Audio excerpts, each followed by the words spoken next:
Hello friend, मैं आपका हार्दिक स्वागत करता हूं अपने YouTube channel smart study point. ठीक है।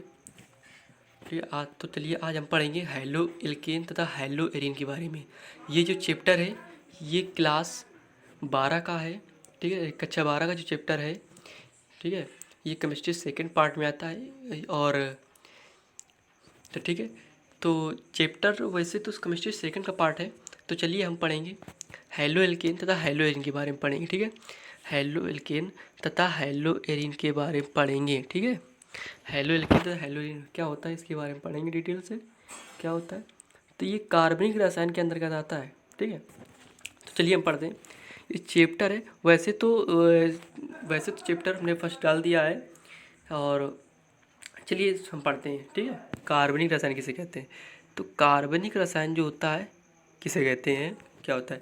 तो कार्बनिक रसायन जो होता है कि कार्बन की वह शाखा, कार्बन विज्ञान रसायन विज्ञान की वैस रसायन विज्ञान की वह शाखा जिसके जो अंतर्गत होता है, कार्बन विज्ञान की वह शाखा जिसके अंतर्गत कार्बनिक यौगिकों, ठीक है, कार्बनिक यौगिकों जैसे कार्बोनेट, बाइकार्बोनेट, ऑक्साइडों तथा साइनाइडों को छोड़कर अध्ययन किया जाता है, कार्बनिक रसायन कहलाता है। ठीक है, दोबारा पढ़ते हैं कि रसायन विज्ञान की वह शाखा रसायन विज्ञान की वह जिसके अंतर्गत शाखा के अंतर्गत कार्बनिक यौगिकों जैसे कार्बोनेट, बाइकार्बोनेट, ऑक्साइडों तथा साइनाइडों को छोड़कर अध्ययन किया जाता है कार्बनिक रसायन कहते हैं। ठीक है, कार्बनिक रसायन जो होता है, अब आते हैं कार्बनिक यौगिक। ठीक है, अब पढ़ेंगे कार्बनिक यौगिक किसे कहते हैं। तो कार्बनिक यौगिक जो होते हैं, कार्बनिक यौगिक जो होते हैं जिसे बोलते हैं ऑर्गेनिक कंपाउंड। ठीक है, कार्बनिक यौगिक होते हैं जिसमें कार्बन की मात्रा पाई जाती है, ये समझो, जिसमें कार्बन की मात्रा पाई जाती है उसे कहते हैं कार्बनिक यौगिक। तो कार्बनिक यौगिक को इंग्लिश बोलते हैं ऑर्गेनिक कंपाउंड। क्या बोलते हैं, ऑर्गेनिक कंपाउंड। तो क्या चलिए क्या होता है कि ऐसे यौगिक जिनमें कार्बन परमाणु, जिस कार्बन परमाणु कौन कौन से हो गए, तो कार्बोनेट, बाइकार्बोनेट, ऑक्साइडों तथा साइनाइडों को छोड़कर उपस्थित हों उसे कार्बनिक यौगिक कहते हैं। ठीक है, जैसे मेथेन का सूत्र, मेथेन एक प्रकार गैस होती है, तो मेथेन CH4, एथिल एल्कोहल हो गया, एथिल एल्कोहल का सूत्र होता है C2H5OH। ठीक है, इसके बाद देखिए नोट में क्या लिखा है। नोट में ये लिखा है कि वैज्ञानिक होलर ने सन 1828 ईस्वी में सबसे पहले यूरिया नामक कार्बनिक यौगिक की खोज की। जो हमारे वैज्ञानिक होलर ने सन 1828 ईस्वी में सबसे पहले जो कार्बनिक यौगिक है वो है यूरिया, इसकी खोज की। ठीक है, तो उन्होंने क्या लिया कि उन्होंने अमोनियम साइनाइड ले लिया। ठीक है, अमोनियम साइनाइड लिया। जब अमोनियम साइनाइड की क्रिया करके तो उन्होंने ये पाया कि यूरिया जो सूत्र होता है वो होता है NH2CONH2। ठीक है, तो उन्होंने ये पाया कि यूरिया का निर्माण हो रहा है। तो उन्होंने ये देखा कि अमोनिया साइनाइड का जब हम क्रिया कराते हैं, मतलब क्रिया करते हैं, तो यूरिया प्राप्त होती है। ठीक है, तो अब पढ़ेंगे कार्बनिक यौगिकों का वर्गीकरण।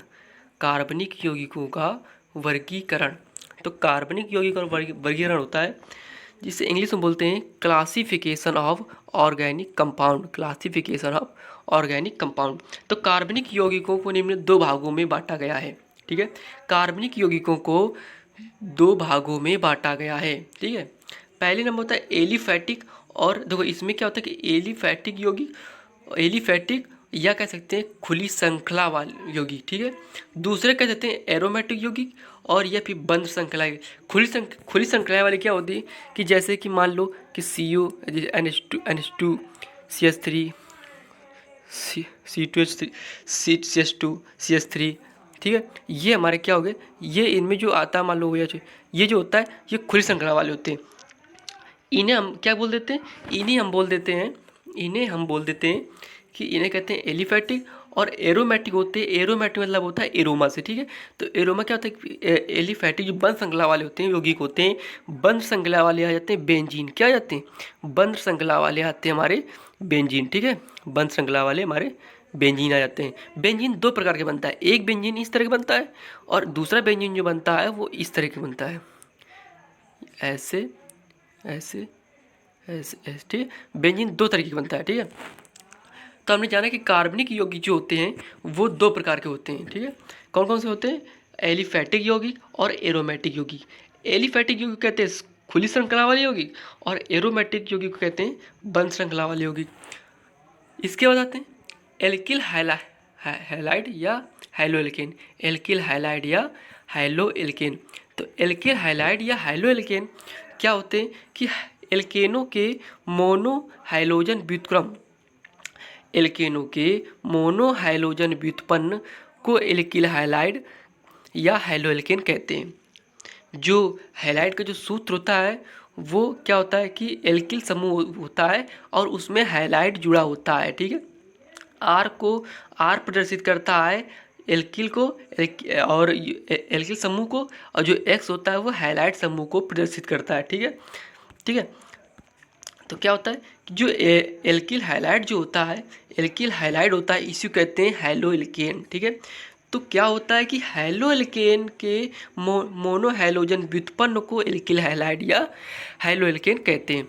सामान्य जो सूत्र होता है, इसका फार्मूला जो होता है, सामान्य सूत्र होता है ये सामान्य सूत्र होता है CnH2n + 1x। x जो होता है हमारा ये होता है, ये जो हमारा x होता है, ये जो x होता है आपको दिख रहा होगा, जो x होता है ये जो x होता है ये हाइलोजन हाइलाइट समूह है, ठीक है।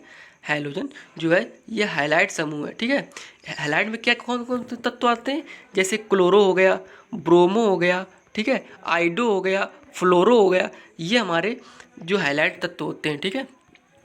इसके बाद देखते हैं, देखिए लिखा है यहाँ पे, तो जो R होता है उसमें क्या होता है CH3 हो गया, C2H5, ये सब एल्किल समूह होते हैं। इसके बाद जो X होता है, X होता है हाइलोजन तत्व होते हैं, जैसे क्लोरो, ब्रोमो, आइडो, ठीक है।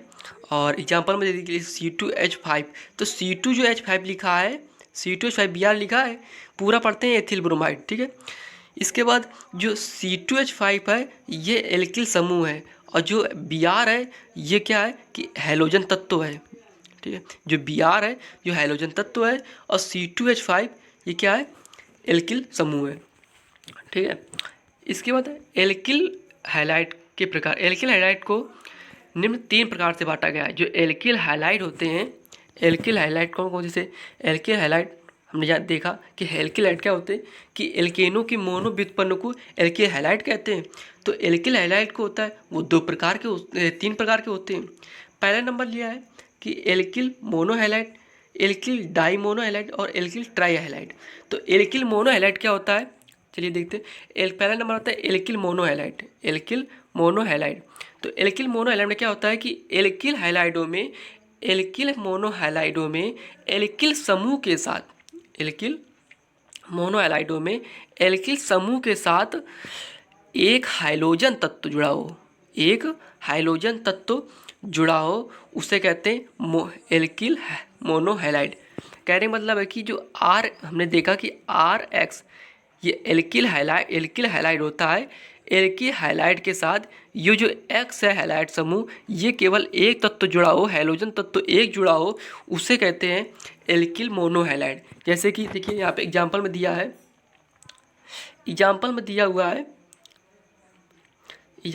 हुआ है कि CH3 methyl chloride, C2H5 ethyl chloride और CH3 CH2 Br ethyl bromide, ठीक है।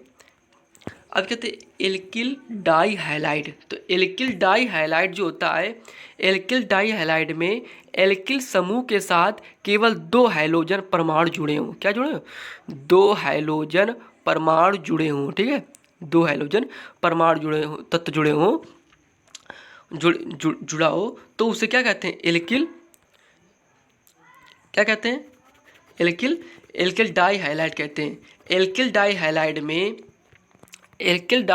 में क्या होता है कि एल्किल डाई हैलाइड में एल्किल समूह के साथ केवल दो हैलोजन तत्व जुड़ा हो तो उसे कहते हैं एल्किल डाई हैलाइड। ठीक है, जैसे कि यहाँ पे देखिए CH2Br, इसके बाद सिंगल बॉन्ड, ये जो तीर है यहाँ पे सिंगल बॉन्ड लगा हुआ है, ये सिंगल बॉन्ड है, इसका CH2Br जुड़ा हुआ है, तो इसे कहते हैं एल्किल डाई हैलाइड। तो एल्किल डाई हैलाइड क्या होता है, हमने देखा कि एल्किल डाई हैलाइड में एल्किल समूह के साथ केवल या तो एक जुड़ा होगा, तो एक हैलोजन तत्व जुड़ा होगा तो उसे कहते हैं मोनो एल्किल हैलाइड। अगर दो हैलोजन तत्व जुड़े होंगे तो उसे कहते हैं डाई हैलाइड। ठीक है, इसके बाद देखते हैं तीसरा होता है alkyl try halide. Alkyl try halide में क्या होता है कि एल्किल ट्राई हैलाइड में एल्किल समूह के साथ 3 हैलोजन तत्व जुड़े हों तो उसे क्या कहते हैं, एल्किल ट्राई हैलाइड कहते हैं। तो एल्किल ट्राई हैलाइड में एल्किल समूह के साथ केवल 3 हैलोजन तत्व जुड़ा होता है तो उसे एल्किल ट्राई हैलाइड कहते हैं। ठीक है, ट्राई हैलाइड कहते हैं। एग्जाम्पल में क्या दिया है, CH3Cl, जो हमारा Cl है, देखो यहाँ पे क्या लिखा है, CH तो जो Cl3 है तो Cl3 का मतलब होता है कि 3 Cl single bond, Cl double bond Cl, ये 3 Cl जुड़े हुए हैं। ठीक है, सिंगल बॉन्ड से एकल बॉन्ड से। ठीक है, इसके बाद यहाँ पे देखिए आई जो हमारा है, आई ये 3 आई है जिसे बोलते हैं आइडो फॉर्म। यहाँ पे देखिए यहाँ पे CH Br3 तो ये ब्रोमो फॉर्म है, यहाँ पे Br जो है 3 भैया Br है। तो ये देखिए एल्किल हैलाइड होते हैं। अगर यहाँ पे देखिए यहाँ पे एल्किल जो हैलाइड होते हैं, अगर क्या होता है, एल्किल डाई हैलाइड होता है, अगर उसमें क्या होता है कि RX है तो उसे कहते हैं एल्किल मोनो हैलाइड। अगर R सिंगल बॉन्ड से 2 X जुड़े हैं, एल्किल समूह के साथ 2 हैलाइड समूह जुड़े हैं, उसे कहते हैं एल्किल डाई हैलाइड। अगर R के साथ 3 हैलाइड समूह जुड़े हैं, ठीक है, तो उसे कहेंगे एल्किल ट्राई हैलाइड। ठीक है, बस यही होता है। बस आज की क्लास इतनी रखते हैं, इसके बाद कल से, ठीक है, तो चैप्टर जो है ये पूरा चलेगा केमिस्ट्री सेकंड का। ठीक है, इसमें कई प्रकार की नेमिंग रिएक्शन आती हैं तो हम डेली पढ़ेंगे। ठीक है, बस आज की क्लास इतनी रखेंगे। ठीक है, जय हिंद।